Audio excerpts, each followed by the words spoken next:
홀수에 투자했으면 자산이 17배가 되는 반면 짝수에 투자했으면 정말 끔찍했습니다. 끔찍했습니다. 자그마치 100원이 4원이 됩니다.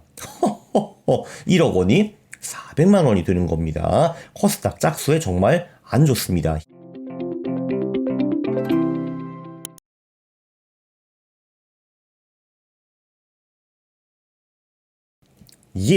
안녕하십니까 할러님들, 강원국입니다. 자, 이제 10월 초인데 벌써부터 올해 11월 4월 전략을 좀 올리겠습니다. 왜냐? 제가 올해는 조금 더 빨리 들어갈 것 같아서요. 저는 참고로 이렇게 할 겁니다. 정적 자산 배분 60%, 동적 자산 배분 20%, 그리고 단기 전략 최대 13%, 코인 7%, 현금은 나머지, 이렇게 정리를 했습니다. 여기서 장적 자산 배분은 변형 한국형 올레던데 좀 이따 좀 더 자세히 설명드리도록 하겠습니다. 동적 자산 배분은 늘 제가 하는 3개 전략이고요. 단기 전략은 계절성 전략인데 이것도 자세히 설명드리도록 하겠습니다. 그리고 코인은 최대 7%, 이것도 좀 이따 설명을 좀 할 거고요.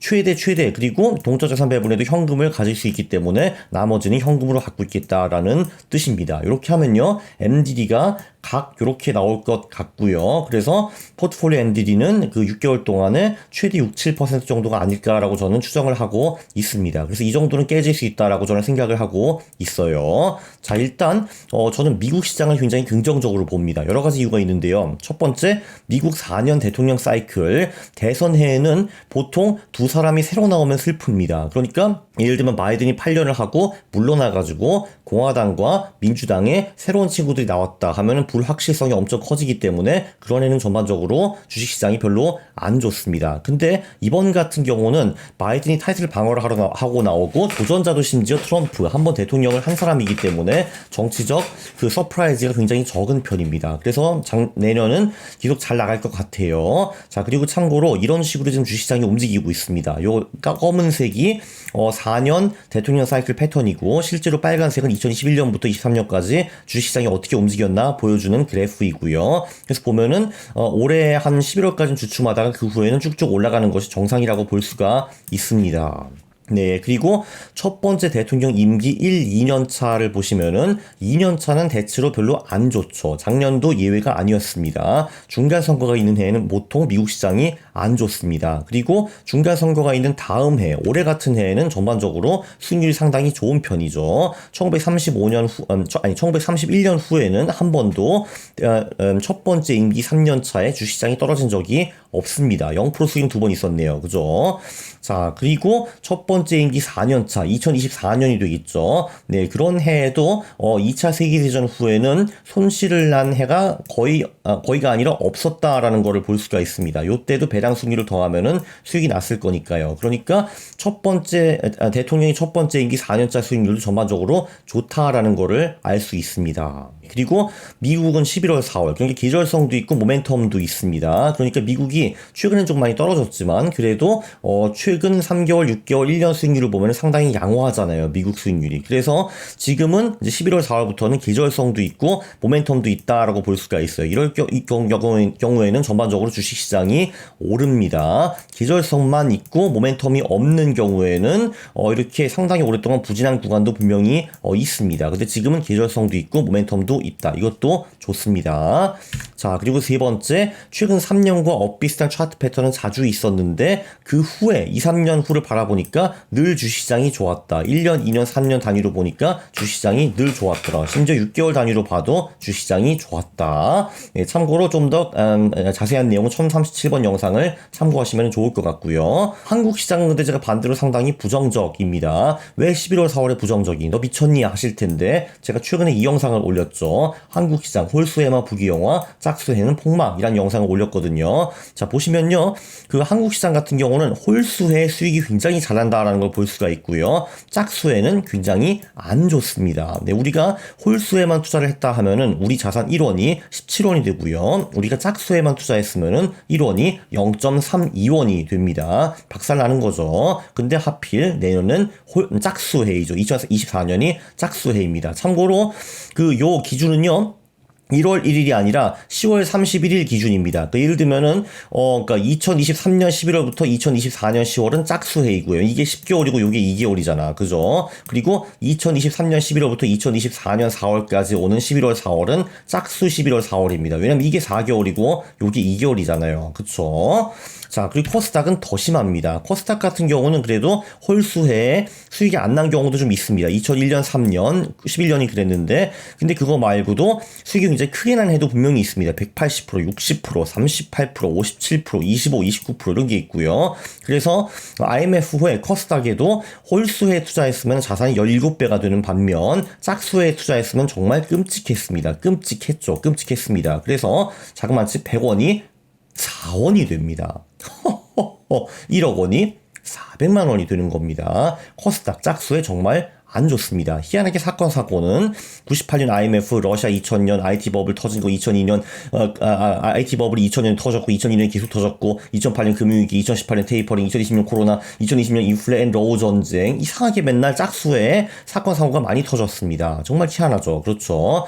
저는 이게 왜 그런지 알 것 같아요. 미국 총선 대선과 관련이 있는 것 같은데, 이거는 조만간 영상을 또 하나 올릴 겁니다. 자, 그리고 11월 4월도 홀수 짝수를 뒤집지 못합니다. 네, 그 홀수의 11월 4월 수익률을 보면요. 네, 늘 거의 좋았죠. 2003년 요때만 빼고요. 네, 그리고 짝수의 11월 4월 수익률을 보면은 안 좋은 경우가 굉장히 많았고요. 최근 연속 5번 수익이 안 나고 있습니다. 물론 다행히도 엄청 대박 크게 깨진 경우는 없었어요. 가장 많이 깨진 게 마이너스 13%였는데 그래서 11월 4월에는 대형 사고는 없지만 근데 짝수의 11월 4월에는 한국 시장은 수익률이 별로 안 좋다라는 거를 볼 수 있습니다. 이거는 코스닥이죠. 네, 코스닥 같은 경우에는 짝수에 11월 4월에 투자하면은 손실을 면할 수 없었습니다. 100원이 90원이 되네요. 그리고 이렇게 25%, 20% 작살난 경우도 있었습니다. 그래서 11월 4월인데도 불구하고 짝수에는 한국 시장은 별로다라는 걸 알 수가 있어요. 미국 시장은 좋은데 한국 시장은 별로다 이겁니다.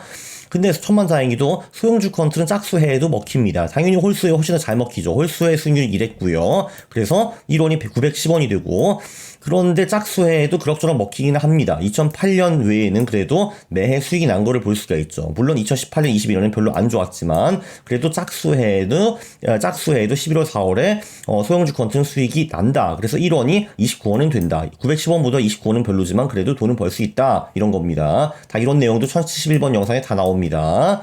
이거는 그 전체 해고요. 전체. 그리고 11월 4월을 보면은 짝수해에도 소형주 컨트는 돈을 벌 수 있다라는 게 느껴집니다. 요때만 살짝 좀 손실이 났지 나머지는 다 돈을 벌잖아요. 그쵸? 물론 홀수의 11월 4월이 훨씬 더 많이 법니다. 그죠? 이제 그거는 당연하지만 그래도 짝수해에도 소형주 컨트는 돈을 벌 수 있다라는 겁니다. 네, 그래서 그리고 코스피 차트 분석을 해본다. 이러면은 최근과 비슷한 차트 패턴이 6번 정도 있었는데 이게 8월 기준이거든요. 근데 그 8월과 비슷한 차트 패턴이 나올 때 그때 투자를 했으면 받는 정도는 좋았는데 그 후에는 별로 재미가 없었다라는 겁니다. 그러니까 11월 4월까지는 꾸역꾸역 어떻게 그럭저럭 갈 것 같은데 그 후에는 무너질 가능성이 크다라는 거고요. 코스닥도 차트 분석을 해봤죠. 8월 말에 분석을 했고 최근과 비슷한 차트 패턴이 5번 나왔는데 그 후에는 보통 코스닥이 안 좋았습니다. 그러니까 이번 11월 4월도 코스닥이 안 좋을 수 있다라는 말입니다. 왜냐하면 8월 말에 봤는데 벌써 에너지가 많이 소진이 된 것 같더라고요. 그리고 실제로 9월에 많이 떨어졌죠. 그쵸? 코스닥이 최근 같은 흐름을 보이면 향후 1, 2년이 상당히 기분 나빠졌다라는 걸 볼 수 있습니다. 2005년만 예외였다라는 걸 볼 수가 있고요. 그래서 요약을 하면은 미국과 한국이 상당히 엇갈립니다. 미국은 대선해도 좋고 차트도 괜찮고 기절선 모멘텀도 좋다. 한국은 짝수해가 특히 안 좋고 차트도 안 좋고 11월 4월도 짝수에는 크게 도움이 안 된다. 근데 큰 대폭락은 없을 것이고 근데 이런 해에도 소형주 컨트는 보통 돈을 벌어다 주더라라는 것이 결론입니다. 네, 소형주 컨트는 짝수해에도 수익률이 난다. 근데 코스피는 별로이고 근데 미국은 좋아 보인다. 이런 겁니다. 자, 그래서 다시 한번 정적자산 배분 60%, 동적 20, 단기 13, 코인 7 이렇게 했는데 이 정적자산 배분은 그냥 노멀한 올레더가 아니라 변형 한국형 올레더입니다. 이제 이게 무엇이냐라고 하면요.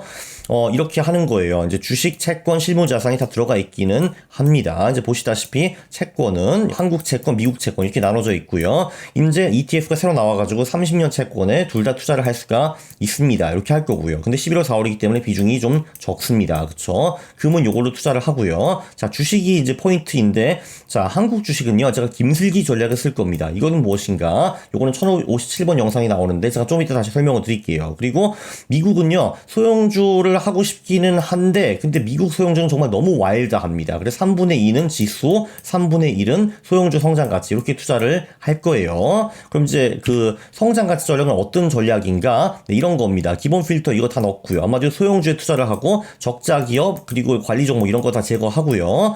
네, 그리고 여기서 이제 어떤 팩터들이 들어가면 종가 팩터가 들어가고 시가총액 팩터가 들어가고 그 나머지 가치 팩터 4개 퍼 요거 그 포어, PSR, 그리고 PGPR 요거 들어가고 성장성 팩터는 순이익, 영업이익, 매출액, 그리고 매출 총이익이 성장률 이렇게 10개 팩터가 들어가는 전략인데 그런데 김슬기 전략은 무엇인가? 요 소형주 퀀트 전략이 70%를 투자를 하고 코스닥 인버스에 30%를 투자하는 전략입니다. 왜냐면은 그 11월 4월이라 해도 이제 그 코스피 코스닥 저는 그렇게 딱히 좋게 보고 있지는 않기 때문에 인버스를 해충을 한다 이겁니다. 실제로 지수가 와장창 떨어진다 하면은 소형주 퀀트로 당연히 타격을 좀 받겠지만 근데 저는 지수가 더 많이 떨어질 것 같다 이겁니다. 그래서 만약에 정말 지수가 떨어진다 하면은 요거로도 벌고 요거로도 번다라는 게 제 생각이고 근데 장이 그 제가 틀려가지고 잘 나간다 하면은 소형주 퀀트는 더 잘 나갈 거라고 보기 때문에 이걸로 좀 벌고 인버스로 좀 반납하고 그래도 돈을 벌고 이런 게 제 생각입니다. 물론 제 생각이 틀릴 수도 있습니다. 그러나 저는 지수는 좀 별로라고 생각하고 소형주 퀀트는 괜찮다고 생각을 하기 때문에 소형주 퀀트는 롱 그리고 인버스는 숏 이렇게 투자를 할 계획입니다. 네. 그리고 미국 소형주 퀀트도 그대로 이 전략을 사용할 계획입니다. 자, 그리고 동적자산 배분은 늘 하던 그 세 놈입니다. BAA, 변형 듀얼 모멘텀, 채권 동적자산 배분. 이걸 잘 모르시는 분들은 요 영상, 요거를 참고하시면 될 것 같습니다.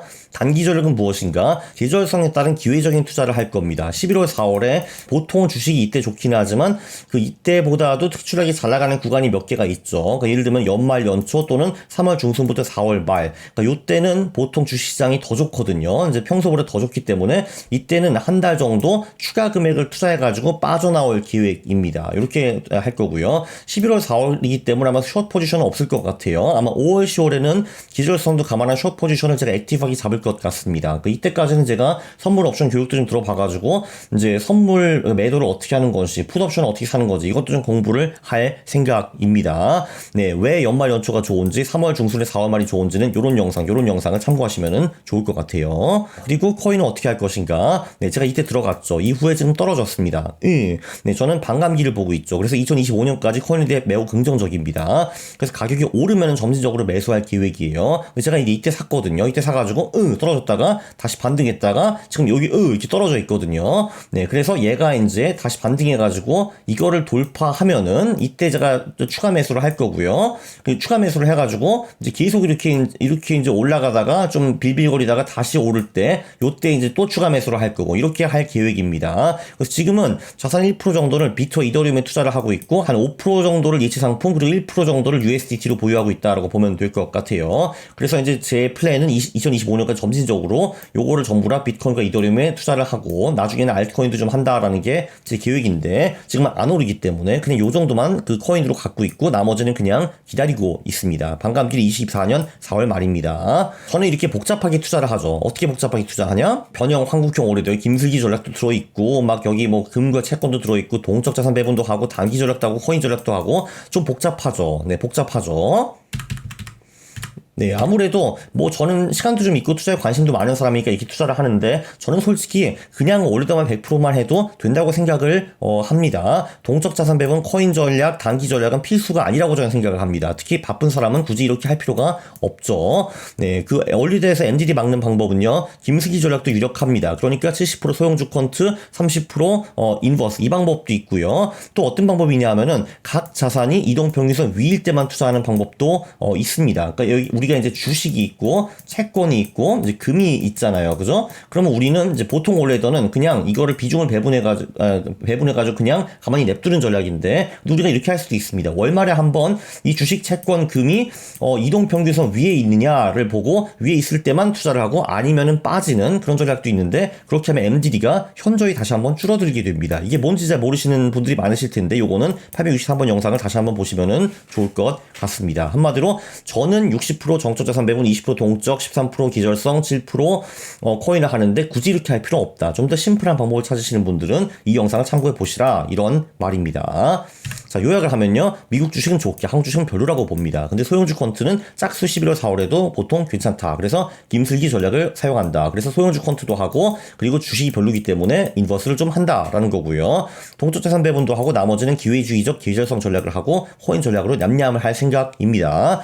참 그리고 중요한 거 언제 시작을 하느냐. 미국은 한글날부터 주식시장이 오르잖아요. 그래서 미국 투자는 한글날부터 시작을 한다. 그래서 제가 오늘 이 영상을 올리는 겁니다. 왜냐면 10월 말에 올리면 너무 늦잖아요. 한글말이 막 지나가 있으니까. 그리고 한국은 10월 말에 투자할 계획입니다. 왜냐면 9월이 아주 작살났기 때문에 9월이 작살나면 보통 한국 시장은 10월에 계속 작살이 나는 경우가 좀 많더라고요. 그래서 한글날에 같이 투자를 하지는 않고 10월 말에 투자를 시작을 할 겁니다. 참고로 10월 말부터 제가 지금 기저 까고 그런 거 하고 있잖아요. 그 공개 금액을 10억 이상으로 올릴 거니까 기대하셔도 좋을 것 같습니다. 네, 그렇죠. 마법의 10억 당연히 들어가야죠. 그렇죠. 네, 이 영상 제가 보기에는 대단히 유익했고요. 뭐 저를 따라하시는 분들도 계실 거고 아니신 분들도 계실 텐데 그래도 투자의 참고는 그래도 어느 정도 되었지 않았나 저는 생각을 합니다. 구독 그리고 좋아요 부탁드리겠습니다. 싫어를 누르시면 제가 매우 싫어합니다. 감사합니다. 최근에는 페이스북에서 광고를 띄워서 피해자들을 텔레그램 방으로 데려가서 그 후에 본격적으로 사기를 치는 수법이 유행입니다. 일단 저는 페이스북 광고 안 합니다. 그거 100%다 사기입니다. 인스타 광고도 안 합니다.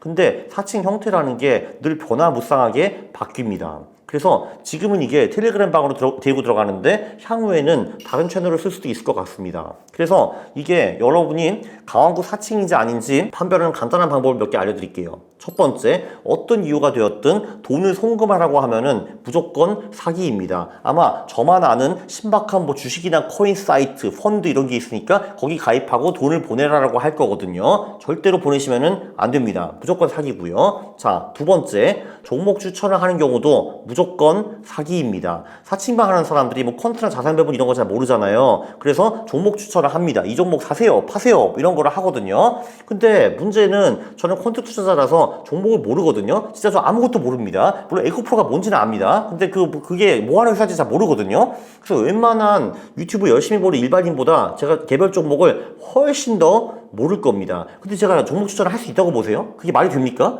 그리고 만약에 제가 한다고 하면은 저한테 종목 추천 받고 싶으세요? 아무것도 모르는 사람한테? 그게 말이 됩니까 그게?